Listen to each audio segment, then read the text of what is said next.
So, I am going to show you how to access the National Emergency Library, which is a special project, somewhat controversial project that's been created by the Internet Archive. You can basically access millions of library books digitally, and as you can see here, the Internet Archive is a nonprofit library with millions of free books, movies, software, music, etc. as it is. So it's worth checking out their collections, independent from this new project that they've created. Some highlights that I think people could use is the free audiobook project, as well as the television archive. And basically, these are the audiobook collection is built by volunteers who read public domain text so as not to infringe on any copyright issues. So a lot of your literary classics you'll be able to find here, which is really great for students who might be finding themselves unable to access books through libraries that are now closed and maybe with wait lists on certain titles. You can find them here. And then the television archive is public. The TV stations you select by station and can browse through and look for a program. I'm going to show you how to access the National Emergency Library because this is something that the Internet Archive has put together exactly because so many libraries have closed due to COVID-19. And I'm going to link in the description to some resources about kind of the ethical dimension of this.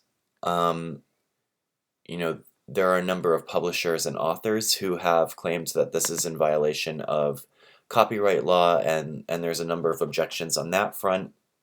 And then there is a defense statement put out by the Internet Archive. So rather than kind of deliberate and discuss all that, I will leave that to you, and you can make your own informed decisions based on these resources that I'll link to.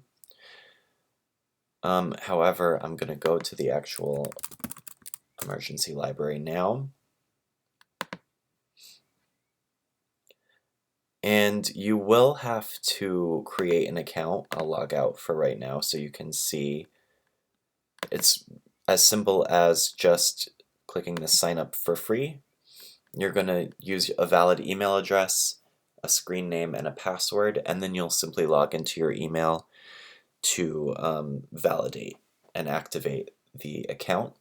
And then you'll go ahead and sign in, which I've already made an account, so I'll go ahead and do that. Oh, why did it take me away from... Okay.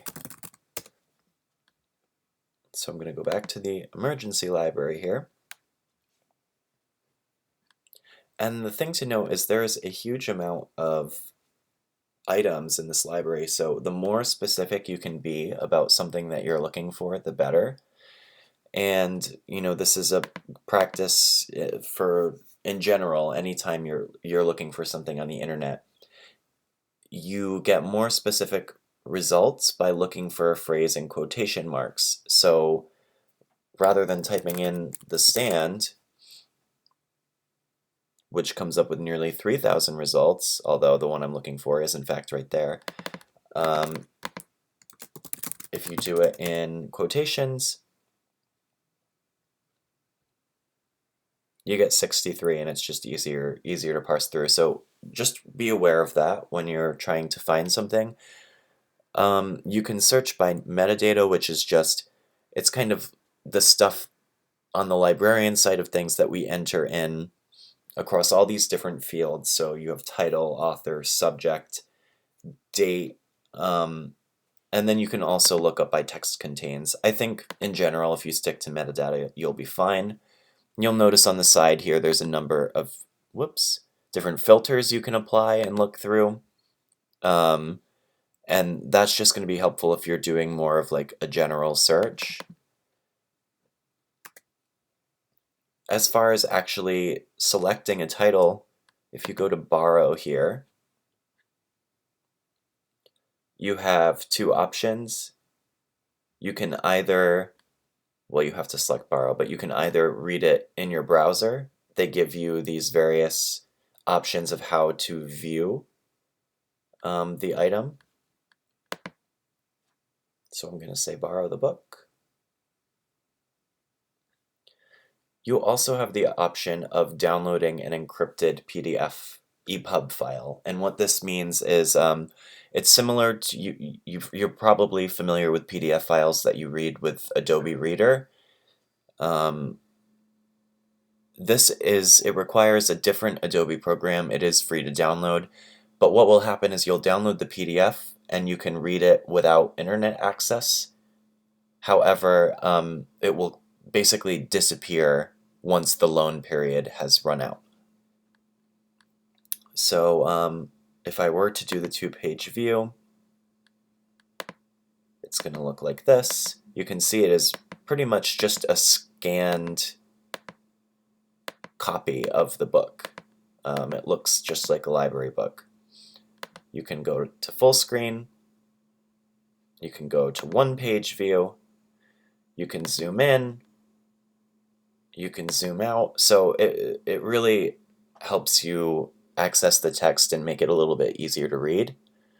When you do download this encrypted PDF file, which I think is probably the easier way for people to keep track of what they have checked out, so you don't have to be logging in and out of the Internet Archive all the time. If you do not already have this Adobe Digital Editions, you can click this button. It will take you to the page where you can download it either for Mac or for Windows, and that looks like just any other program you would download for the internet. You want to hit run and read through the various licensing agreements. It is free to download. And what happens when you open it, oops, that is the wrong thing. When you open it,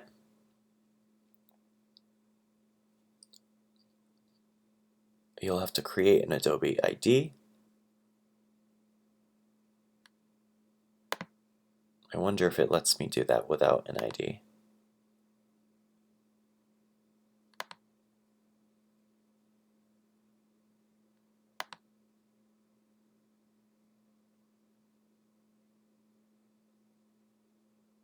This is a different book, but as you can see now, oh, that was alarming. Anyway, you can read it here and not necessarily have to be connected to the internet. And then remember, if there are other topics you would like to see covered, or you're having trouble finding a particular resource on this site, you can always contact us at the library. You can email me directly at ecaswell, CASWELL, at mysticnoinglibrary.org.